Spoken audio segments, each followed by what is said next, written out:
Noticiario 1936. Los 150 días que cambiaron la historia de España.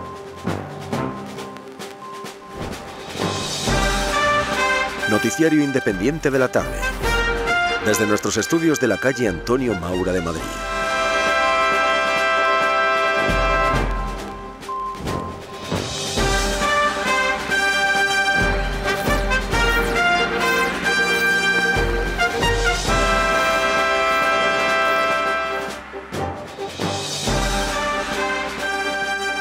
Bienvenidos, queridos amigos, a este boletín informativo de Radio Universal correspondiente al día de la fecha, 31 de marzo de 1936. Comenzamos, como hacemos siempre, por proceder a la lectura de nuestra línea editorial. Tras la victoria política del Frente Popular, las sesiones del Legislativo han devenido cada vez más tensas. Hoy, sin embargo, se ha alcanzado el límite. Los grupos de derechas encabezados por la CEDA han abandonado la comisión de actas. ¿La causa? Los vocales del Frente Popular han propuesto anular las actas de Granada y proceder de la misma forma con las de Cáceres. Renegando de la sesión, la oposición se manifiesta en contra de lo que considera atropellos sectarios, literalmente. El presidente de la comisión, Indalecio Prieto, pidió a los grupos de la minoría que permanecieran hasta que se conociese el resultado de la sesión, pero ante la negativa de Gil Robles y el posible aumento de los conflictos políticos, el exministro socialista ha decidido dimitir de su cargo de presidente, señal esta, a su vez, de una fragmentación en el interior de las alianzas de izquierdas.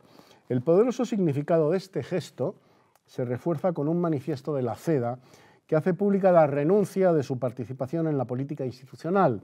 Se alega una completa falta de garantías de seguridad personal y política. La derecha, pues, responde con decisión a la estrategia del partido gobernante.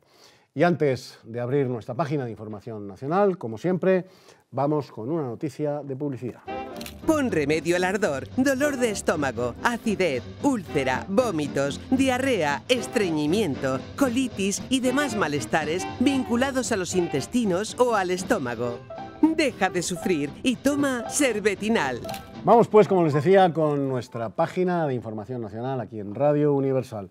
A la reacción de la CEDA abandonando la comisión se le unen los partidos Renovación Española y los tradicionalistas.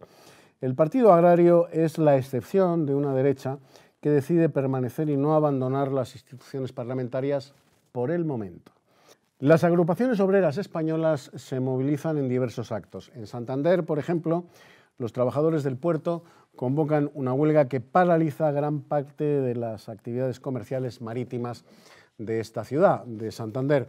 Y tenemos noticia de alcance que nos acercan nuestros compañeros de redacción. Detenidos en Bilbao por orden del gobernador los repartidores de hojas clandestinas de Falange Española. La detención fue llevada a cabo por dos guardias civiles en el interior del Teatro Arriaga.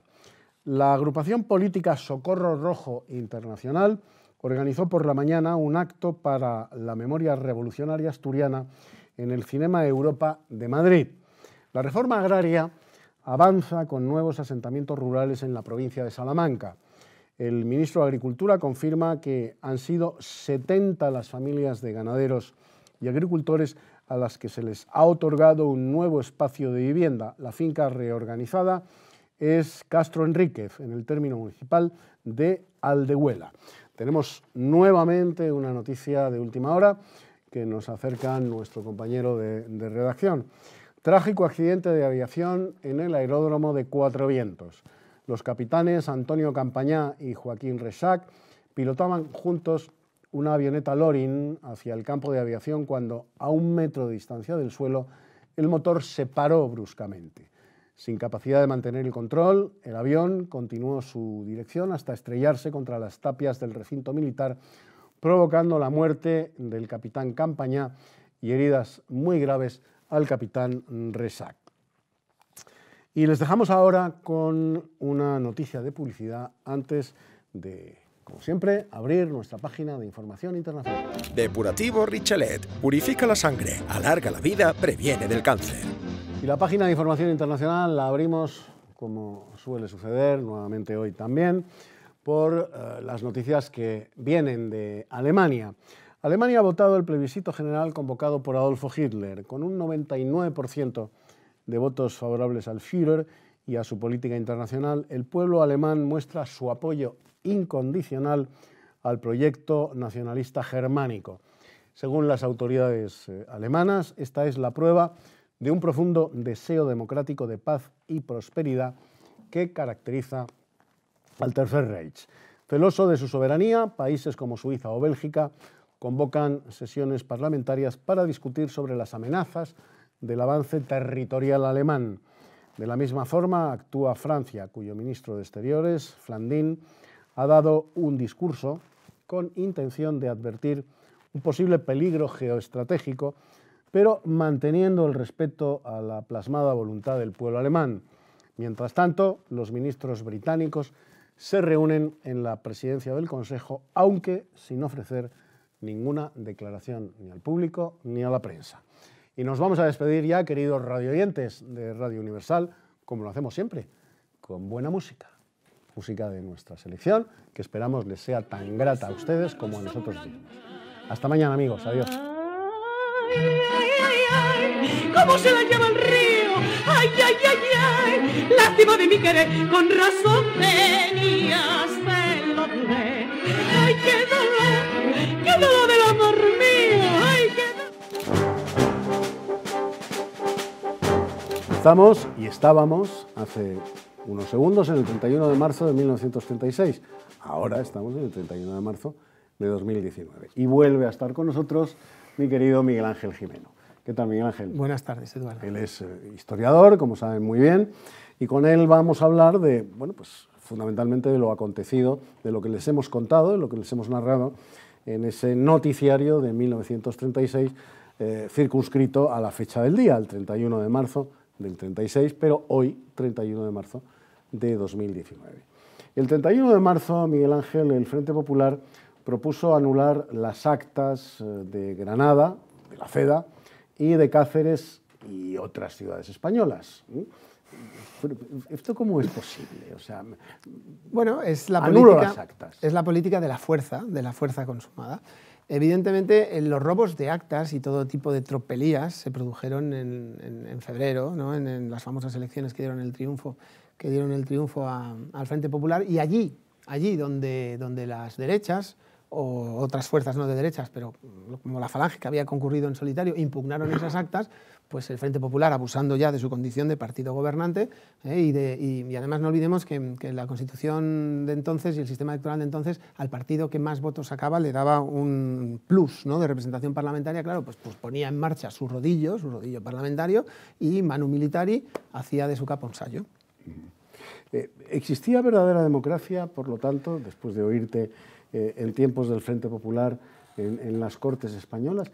Porque claro, esto que nos has contado, que un partido que está en el gobierno, o una coalición de partidos que están en el gobierno, bueno, pues haga de su capa un sayo, como bien has dicho, y anule una serie de actas de partidos de la derecha, pues, no creo que pueda considerarse democrático. Lo digo, Miguel Ángel, porque hoy el neofrente popular, el PSOE, los neobolcheviques de Podemos y, por supuesto, los separatistas de siempre, nos presentan la Segunda República como la Arcadia feliz de la democracia, de las libertades, de la igualdad, de la tolerancia, etcétera, etcétera.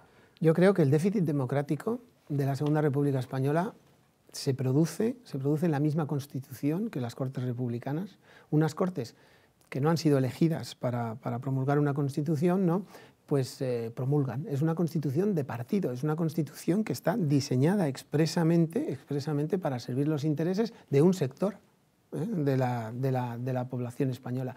Lógicamente, tras el triunfo del Frente Popular, esa deriva ya se materializa en una dinámica puramente soviética. Y cuando me refiero a soviética, me refiero a revolucionaria y antiinstituyente. Es decir, se abre un proceso constituyente en el cual, en aras de una voluntad popular que se ha expresado unos meses antes, pues hay un sector del gobierno republicano que se cree autorizado como Asamblea Nacional Constituyente para crear una nueva legalidad. Y esa legalidad no es democrática, porque no se produce siquiera de acuerdo con las normas que fija la propia Constitución republicana.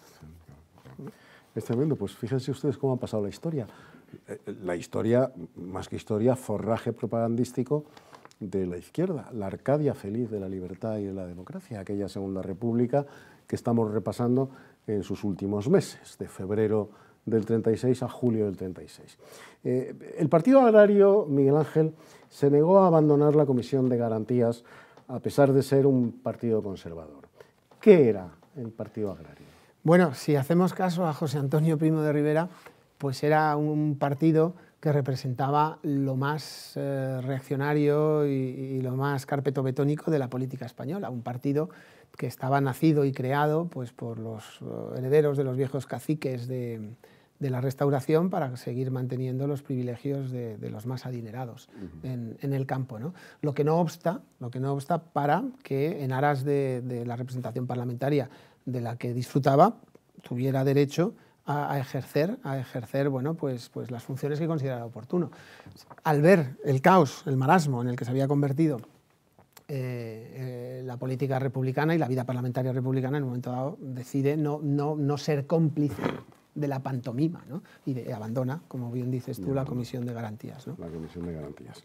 ¿Qué era el Socorro Rojo Internacional, Miguel Ángel? Bueno, pues el Socorro Rojo Internacional era uno de los brazos armados de la Internacional Comunista.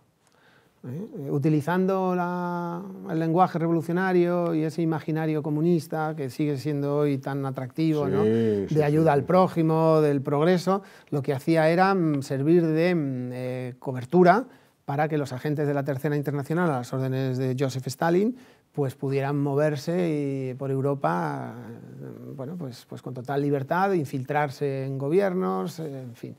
Sindicatos, asociaciones obreras, lo que hoy se llamaría Podemos los movimientos sociales. Los movimientos sociales. Sí, la verdad, querido Miguel Ángel, es que en eso hay que reconocerle a la izquierda una habilidad extraordinaria, fundamentalmente a los comunistas, posteriormente también a los socialistas, en la creación de todo este tipo de organizaciones, chiringuitos de carácter internacional que no tienen más misión que esa, agradecer los tentáculos de un poder comunista o socialista central que hoy vemos en numerosísimas ONGs, que están todas ellas, bueno, pues manipuladas por el Partido Comunista, los partidos comunistas y sobre todo por la Internacional Socialista, ¿no?